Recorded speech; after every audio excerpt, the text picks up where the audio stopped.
हर हर महादेव दोस्तों। कैसे हैं आप सब। चलिए शुरू करते हैं आज की कहानी। रमेश ईंट भट्टा के चिमनी पर दिहाड़ी मजदूरी करता था। पत्नी भारती, दो बेटी पूनम और संजू, एक बेटा आकाश, 5 लोगों का परिवार। भारती घर घर बर्तन साफ करने और झाड़ू पोछा का काम करती थी। पूनम 11 साल की थी और संजू 7 साल की। आकाश 4 साल का। हमारे घर काम करने आती तो साथ में अक्सर पूनम को लाती। छोटे छोटे हाथों से पूनम इतने करीने से काम करते देख मम्मी कहती, कॉलेज में चली गई है पर अभी तक इतनी लापरवाह है।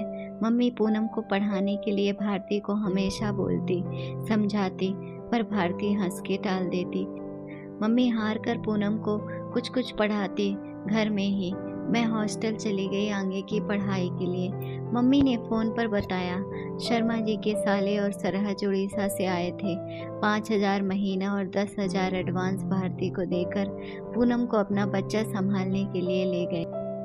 वहाँ पर आयरन ओर का काम है, माइंस है आयरन की, खूब पैसे वाले हैं। भारती बोल रही थी बहुत अच्छे लोग हैं, पूनम को पढ़ाएंगे भी। मम्मी बहुत गुस्सा हुई थी, पैसे के लिए मासूम बच्चे को इतनी दूर भेज दिया। मुझे भी पूनम का मासूम चेहरा, घुंघराले बाल, गोल गोल बटन जैसी आंखें और निश्चल हंसी, आँख के ऊपर कटे का निशान जो बचपन में गिरने से ही लगा था, आंखों के सामने घूमने लगा। भारती अब पहले वाली भारती नहीं रही। मम्मी जब तब पूनम के लिए टोक देती थी, कहती, भारती तुम माँ के नाम पर धब्बा हो। उसने हमारे यहाँ काम करना ही छोड़ दिया। अब भारती एक छोटा सा दुकान खोल ली थी जिसमें श्रृंगार सामग्री रखने लगी थी। रहन सहन का स्तर बदल गया था। आकाश प्राइवेट स्कूल में पढ़ रहा था, संजू सरकारी स्कूल में। भारती अब बदल बदल कर रंग बिरंगी सिंथेटिक साड़ियाँ पहनती ब्यूटी पार्लर जाने लगी थी। रमेश अक्सर भारती से पूनम को बुलाने के लिए कहता, क्योंकि पूनम को गए 3 साल हो गए थे, पर नोट की गर्मी से मदहोश भारती टाल देती थी। पूनम मजे में है। रमेश पहले तो लड़ाई झगड़े गाली गलौज किया अपनी बेटी के लिए भारती से। भारती शर्मा जी से कहकर 1 महीने के लिए जेल में डलवा दी, पीकर हल्ला गुल्ला और मारपीट करने के आरोप में। दुखी रमेश जो कमाता वो पीने में खर्च कर देता। रमेश का फेफड़ा और लीवर दोनों खराब हो गया था। उचित समय पर इलाज नहीं मिलने से वह चल बसा। भारती और भी स्वतंत्र हो गई। शादी के बाद वो शहर छूट गया, पर फोन से खबर मिलती रही। मम्मी बताती पूनम विदेश चली गई है उन लोगों के साथ। भारती का घर बन गया है ढलाई वाला। भरतपुर में मेरी बचपन की सहेली मीनल बहुत बड़ी सोशल वर्कर है, कई एनजीओ और सामाजिक संस्थाओं से जुड़ी है। कितने दिनों से बुला रही है मुझे। सोचा इस बार चली जाती हूँ, थोड़ा चेंज भी हो जाएगा और मीनल खुश भी हो जाएगी। 4 दिन खूब मस्ती किए हम दोनों, जैसे बचपन वापस आ गया हो।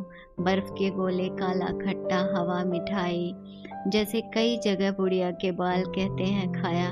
मेरी इच्छा थी कुछ संस्थाओं को करीब से देखूं, जहां समाज के शोषण के शिकार महिलाएं, लड़कियां रहती हैं। मीनल मुझे एक संस्था में ले गई जहां बेबस, लाचार और समाज से सताई और शोषित लड़कियां और महिलाओं को रखा जाता है।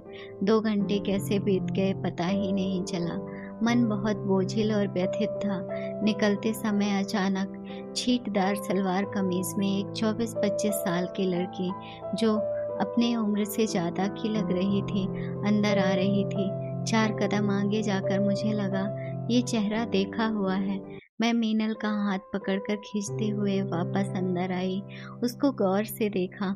आंखों के ऊपर कटे का निशान देखकर मैं अचानक बोल पड़ी, पूनम। वो भी मुझे आश्चर्य से देखने लगी। पूनम ने आप बीती सुनाई। माँ ने साहब के साथ मुझे भेज दिया। मालकिन घर का पूरा काम करवाती थी, बच्चे भी देखती थी, फिर भी कभी अच्छे से नहीं बोलती थी। साहब से शिकायत करती थी तो साहब कहते, हरामी की औलाद, तेरी माँ इतने पैसे लेती है मुफ्त का। बेल्ट से मारते मैं बेदम हो जाती थी। एक दिन मालकिन बच्चों के स्कूल गई थी। साहब अचानक से आए और कहा, तुम मेरी एक बात मानोगी, तुम्हें नहीं मारूंगा। और साहब ने मेरे रोने चिल्लाने की कोई परवाह नहीं की और मेरे साथ ज़बरदस्ती की। मैं बेहोश हो गई। लैंडलाइन फ़ोन था पर बात नहीं कर सकती थी क्योंकि माँ के पास फ़ोन नहीं था। एक दिन मालकिन को शक हो गया और उन्होंने गरम चिमटे से मुझे जगह जगह दाग दिया। वो असहनीय पीड़ा से मैं कराह उठी। अब साहब और मालकिन में झगड़ा होता और सज़ा मुझे मिलती। धीरे धीरे साहब मुझे अपने दोस्तों के पास भी भेजना शुरू कर दिया था। 10 साल तक मैं ये यातना सहती रही। साहब पैसों से माँ का मुंह बंद कर दिए थे।